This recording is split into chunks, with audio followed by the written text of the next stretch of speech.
Good evening and welcome to the Money Show. I'm Kavita Thapiyal, and into the world of personal finance, a topic that affects all of us. Let's dive deep, no matter how or where we are in our financial journey, whether you're just starting out with your first paycheck or planning for retirement. Understanding how money works is essential for achieving your financial goals, securing your future. So in this show, we'll break down complex financial concepts into simple, actionable advices. We'll talk about saving, investing, budgeting, and everything in between, all with the aim of helping you make smarter decisions with your money, from tips on growing your wealth to strategies for protecting your hard-earned cash. We've got you covered, but that's not all. Every week, we'll bring in experts, industry leaders, and real-life stories to help you navigate your financial life with confidence. So whether you are looking to build your emergency fund, plan for major life goals, or understand the latest investment trends, this is the show for you. So sit back, relax, and get ready to take charge of your finances, because it's time to talk money on the Money Show. Alright, so today the show will be focused, and we'll be talking a lot about investment portfolios. And in fact, you have sent your financial portfolios and want us to do your live financial planning. Just in case you're watching the show live, even now, you can send across your queries on our WhatsApp number, which is 865-797-4571. You can also email us your queries on themoneyshow@etnow.tv. The only show where we do your live financial planning. Yes, that's right. We get connected with you and help you connect with our experts and give you a strategy, get you a strategy for any of your financial goals or financial planning help that you need from our experts. And today, as an expert, we have Anil Rego, founder CEO of Right Horizons. Anil, hi, good evening, welcome to the show, and let's dive in. The first question is from our viewer, Prashant Kumar. So he's got Tata Large and Midcap Fund, SBI Healthcare Opportunities, Nippon India Large and Midcap, and he's got ABSL Large Cap, SBI Midcap, and Quant Small Cap. Total SIP amount is 15,000 per month. Okay, that's the only information I have as far as investment is concerned. I am not sure about how long he wants to stay invested, or what's the amount of corpus that he's looking for. But okay, a lot of repetition and sector-specific fund he has in his portfolio. I don't know how old of an investor he is. So we'll have to make a few assumptions, and because we don't have clarity on a lot of part, his portfolio is also not well diversified. I think he would need help from you on those lines also. What would you recommend? Yes, so of course it would have been useful if he could have given further information for us to understand him better and give something which is more customized. So, if you just have data on funds, then we need to give it maybe on, how the funds are performing. So, and possibly, what segments he has, right? So, I think, yes, firstly, he has the Healthcare Opportunities Fund, which is a sectoral fund, and that is something you need to keep in mind is when you look at sector funds, then you need to be able to, also enter and exit them at the right time. So for most of us, we need to look at it only if we are able to time the entry and exit, right? But at this point of time, I think healthcare is also looking good and possibly will do well in the long term. So I'm continuing to suggest to hold there on the SBI, Healthcare Opportunities Fund. However, on Tata Large and Midcap, I think we can change it and look at, let's say, an IPro Large and Midcap within the same category to find a fund which is sort of better performing. We can continue maybe with whatever is the investments which are already there, but move over to sort of a better performing fund for the SIPs. Similarly, SBI Midcap, maybe, one can look at HDFC Midcap, right? So these are the two changes that from a performance base. Yes, one thing that he needs to look at, like I mentioned earlier, the healthcare side, and if he can time the exit, it's good. Otherwise, there also maybe just move to a diversified, say a flexi cap fund, is what one can do.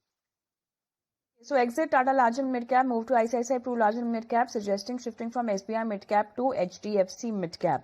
Okay, so he really needs a lot of balancing in his portfolio. Small caps are fine. quant small cap? Do you really want him to go with that small cap fund, or he can just shift into some other small cap category? Yeah, so I think one needs to keep in mind again, quant has also been a high risk fund, and there have been issues around liquidity also in some of the counters. Okay, so that is also something to be on the watch list, and the only thing is if you have to redo almost all the funds is where one was being a little conservative on. Okay, so quant small cap possibly one can move it to a Nippon small cap is the other one to look at. I would say just maybe watch for some time and then an opportune time also make the switch there as well.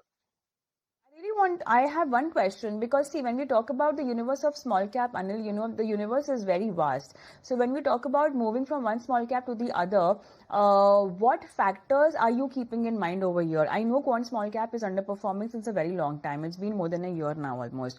Now, having said that, what is the different strategy in Nippon India small cap and quant small cap? Yeah, so quant is typically, using a quant methodology and mechanism. And we've sometimes found that, when you look at a quant mechanism, you don't have maybe the quality filters, the fundamental filters, etc., of how a company is doing. So from that standpoint, Nippon is a little bit more, grounds up, fundamental led, sort of research oriented, and looking at long-term investing. Yes, because of the size of the fund, there's an issue there, and so it has to diversify across quite a lot of companies. But I still think that from a quality filter, keeping in mind, as markets go up, it gets more and more risky, and quality is something that one sort of focuses on. From that standpoint is where one suggested maybe a Nippon small cap.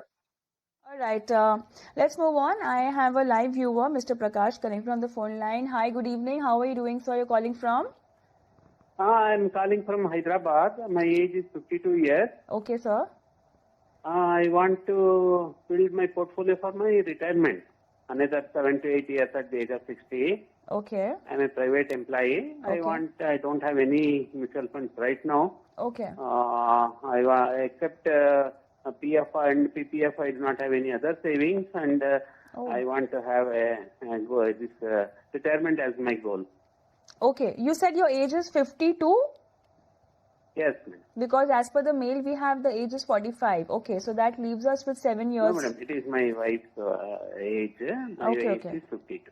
Okay, got it. So you have never invested in equity. This is the first time you're looking at equity as an asset class. Is that right? Yes. You've been a conservative investor all your life, because you told me that you have PF and PPF. You must be also having fixed deposit then? Yes, madam. Okay. So, so are you aware of the risk involved with the equity asset class? Like any other investment instrument, be it PF or fixed deposit, every investment instrument has certain amount of risk involved in it. Are you aware of the equity risk over here? Yes, madam. Okay. Yes. So you're going to invest SIP of 1 lakh rupees. You want to invest it for 7 more years till the age of 8 more years till the age of 60. My question to you is, are you sorted as far as pension is concerned, or you want this portfolio to provide you that money? It is for this one, madam, building a corpus. Just building a corpus? So you can go more than 8 years also then? For 1 or 2 years I can stretch it. Can we make it 10 years? Yes, madam. Okay. All right. How much risk are you comfortable with?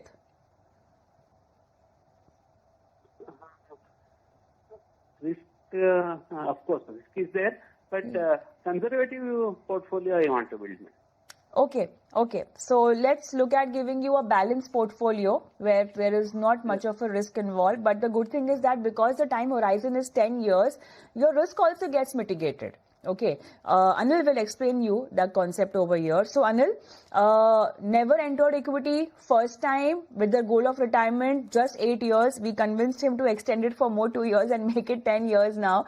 But one good thing is that he doesn't need pension from this portfolio. So how can he go about it? So I think there's a number of data points additional that he gave, which is good. So we can give him a better recommendation. Because earlier, when, his spouse age is 45, when we looked at it, then we even suggested, say, small cap fund as one of the options for him. Okay, but I think keeping this in mind, okay, I would suggest at this point, maybe one of the first funds for him to look at is the HDFC Balanced Advantage Fund. Basically, these are dynamic asset allocation funds. For a first-time investor, I think that's a great fund to use. What are these balanced advantage funds or dynamic asset allocation funds? Basically, they are funds which have a combination of debt and equity, and the ratio is dynamic. Okay, so as markets go up, it goes more into debt. As markets get more riskier, it goes to debt. And when markets fall, they look at valuation parameters, and based on that, as markets fall, it'll basically go into equity, right? So automatically, it is balancing risk very well. Okay, and if you look at on a 3-year basis, it's very rarely you've seen sort of a negative, and so this is something, it is something that he can also use for retirement if he wants to go systematic withdrawal as well. But on top of that, because he has some tenure with him, and this is not something that he's possibly looking to get monthly income immediately, okay, but more to build a corpus, then he can also look at, say, a large cap fund like an ICICI Pro Large Cap, okay, and also do possibly a HDFC, or maybe even before that, a Parag Flexi Cap. Right? Okay. I would stop at these 3 funds for him at this point of time. So let me just repeat it. ICICI Pro Large Cap, HDFC Midcap, Parag Flexi Cap. Is that right? No, I said also HDFC Balance Fund. HDFC Balance Fund and Nippon India Small Cap. Are you still recommending, or you just? I would not suggest at this point of time. All right. So, Mr. Prakash, ICICI Pro Large Cap 20,000, HDFC Midcap 20,000, Parag Flexi Cap 20,000, and HDFC BAF over year 20,000 is what is recommended. Rest of the amount? No, I think since we're dropping one fund, we can make it divide by 4 to 25,000. Yeah, exactly. Yeah. Okay. And the rest 20,000 can be divided in all of these funds equally. All right. Thank you so much. And we hope your query is sorted, Mr. Prakash. And Anil, let's stop for a quick break. And post that, let's continue the query session. And for the viewers, I'm going to also flash our WhatsApp number and email ID once again so that you can send across your queries to us.